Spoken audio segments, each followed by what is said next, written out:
Summary of Minding the Body, Mending the Mind by Joan Borysenko. Some emotions are risky. Researchers work to understand the roots of stress and the seemingly magical mind-body connection that enables hypnosis, acupuncture, and other techniques to help people. The new interdisciplinary field of psychoneuroimmunology (PNI) explores the triggers and interactions that cascade stress reactions through the body's organs and immune system. Feelings and emotions can directly affect the body's ability to defend itself and to function optimally in response to the continually changing moment-by-moment demands of life. Your feelings matter to your body. Studies show that depressed people are more susceptible to heart disease and other medical conditions. Inflammation is the immune system's response to many threats, and it is known that chronic inflammation can cause ill health. When people feel helpless, their biochemistry suffers and, in turn, this erodes their sense of well-being. By contrast, people who feel able to influence their world positively understand that change is to be expected. They are meaningfully engaged with life, and more psychologically and physically resilient. People are conditioned to respond to unpleasant tasks with fear and stress. But, in many cases, negative fantasies cause the body to react inappropriately even to less stressful events. Instead of being subject to such reactions, you can adjust your automatic responses with practice by using meditation and breathing exercises to achieve a relaxation response. Negative emotions heighten the risk of health problems. Studies show that when your coping style is mature and proactive, instead of anxious, defeatist, and agitated, you're likely to be healthier. Just as a broken heart can sap your strength, close social relationships and community enhance your physical well-being. Achieve peacefulness in your heart and head, and align mind and body by practicing meditation, breath control, and mindfulness. Free yourself and meditate for wellness. The mind-body connection is very complex. Don't think you somehow attract illness by merely having the wrong thoughts. Americans tend to be upbeat to a fault, ignoring pain as long as possible. Pain can be your body's way of alerting you to genuine problems. Stress is just one of many factors that may tip the balance toward illness. You can control your diet and behavioral practices, even when life throws you curveballs. That's why a flexible and productive, transformational coping style is your best defense. Focusing on wholeness and healing is more productive than struggling to remain rigidly in control. Benefit from life's challenges by perceiving stress as opportunity. Not sticking your head in the sand. Denial and fear freezes you in unhealthy patterns. Using your energy to heal. Practice meditation, the relaxation response, and good nutrition. Get sufficient sleep. Meditation has many benefits. It settles breathing patterns and settles the mind, allowing you to be more of a neutral observer and less responsive to stress. It also helps you be more present in the moment and less bogged down with worries. To be a successful meditator, you need motivation, effort, and determination. Accept that it will take some time for this new habit to take root. When you are learning to jog, for example, try replacing discouraging thoughts with upbeat self-talk like, "Great, I did it." Simply acknowledge your accomplishments, instead of downgrading them or chastising yourself. Meditation can be a great, portable mini-vacation that travels with you and helps you overcome chronic problems, like insomnia. Paradoxically, meditation can initially spur anxiety, as your mind spins off, thinking of troubling concerns and all the things you need to do. This is normal. Just let thoughts speed by without engaging them in a struggle. Find somewhere tranquil where you won't be disturbed, and try to meditate by taking these steps. Assume a balanced, comfortable position. Either shut your eyes or focus on a neutral spot. Use mental relaxation strategies to release physical tension. Notice the breath coming in and out of your lungs. Repeat a single word or simple phrase to yourself repeatedly. Don't grade yourself. If your mind wanders, notice that it has done so, and then gently guide your attention back to breathing and your repeated phrase. Meditate daily for 10 to 20 minutes, preferably before one or two of your meals. Benefit from every breath. You may know someone like Roger. He's fast-paced, nervous and aggressive. Fearful that he can't perform up to standards on his job or when speaking in public, he is chronically anxious and suffers from high blood pressure. The daily cycle of worrying escalates his body's chronic fight-or-flight reaction. If you feel like Roger does, you can counteract gnawing anxiety and tension by practicing relaxation and breathing exercises.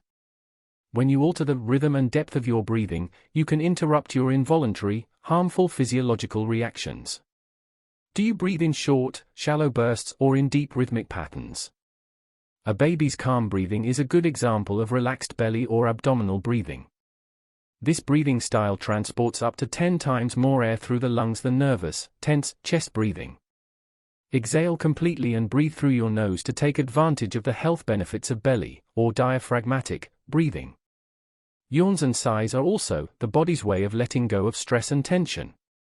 Other ways to wind down and loosen up include physical stretches and counting down from 10 to 1. Rotate your shoulders, turn your head on your neck, bend down gently from the hips, and hang your hands and head toward the floor, or use other simple exercises to cut through anxiety and restore calm. Tension exacerbates chronic pain. Since whatever you resist persists, achieve a measure of relief by relaxing physically and mentally. Counteract chronic pain and ease rigid discomfort by using visualization and breathing exercises to increase your awareness and acceptance of bodily sensations. Calm the mind, then tune it up. When your mind is fretful and racing, peacefulness seems impossible to achieve. Meditation can help you regain calmness and ground you in the present.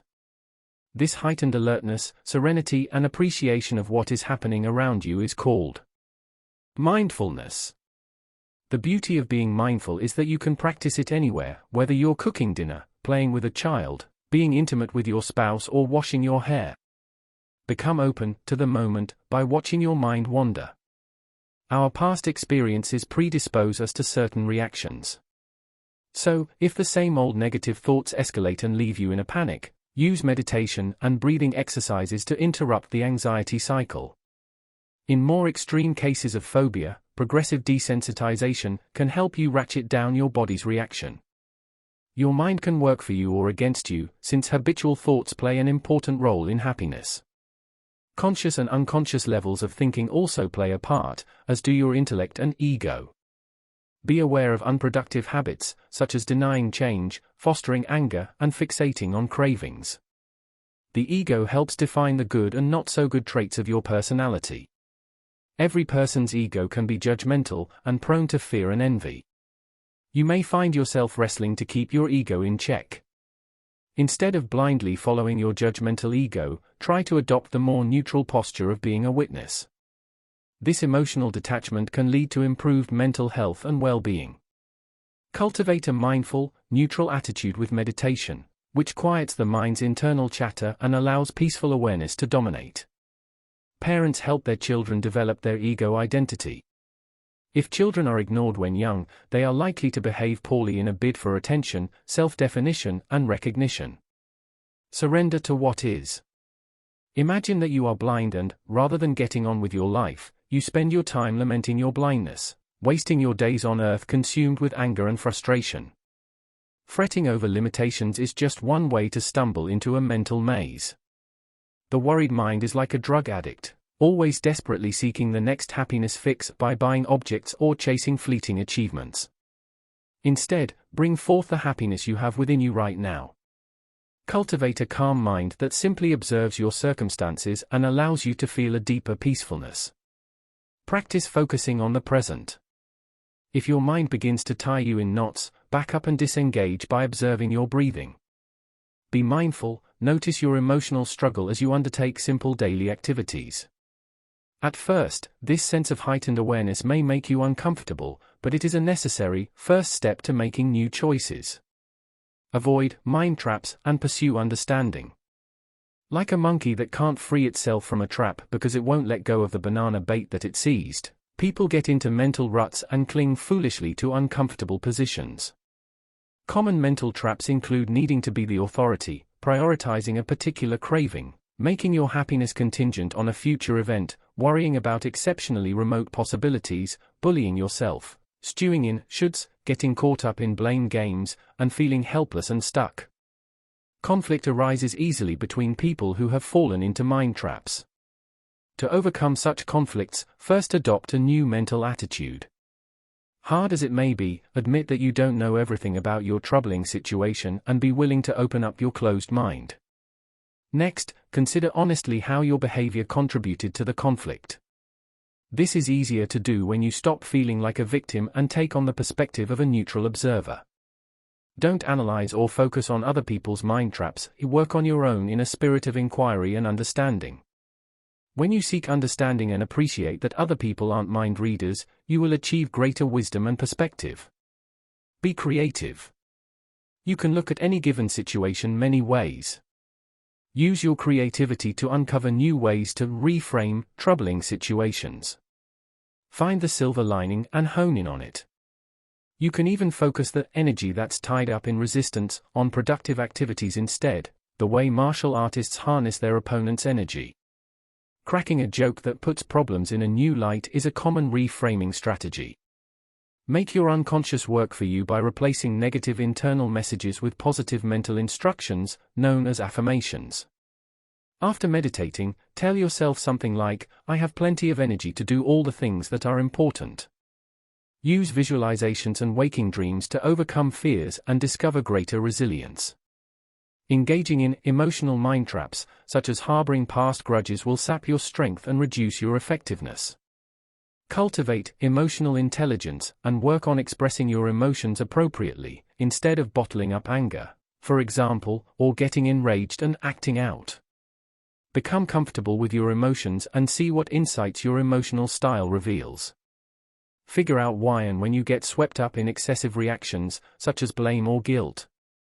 Usually, you will find an important life lesson hidden in the answer. For greater peace, let go of old resentments. Forgiveness and understanding are transformative. Be willing to look past conventional medicine and harness the rich avenues of the mind-body connection. Ill patients can recover by tapping into greater healing and joy through meditation. Some patients report uncanny near-death experiences that led them to great insights, and that reaffirmed how the spirit, body, and mind are intertwined. Other patients recount out-of-body experiences that shed light on their life-threatening illnesses, leading to diagnoses that eluded doctors. Appreciate your own innate goodness and understand that being present, with an open heart, is integral to deep healing and caring.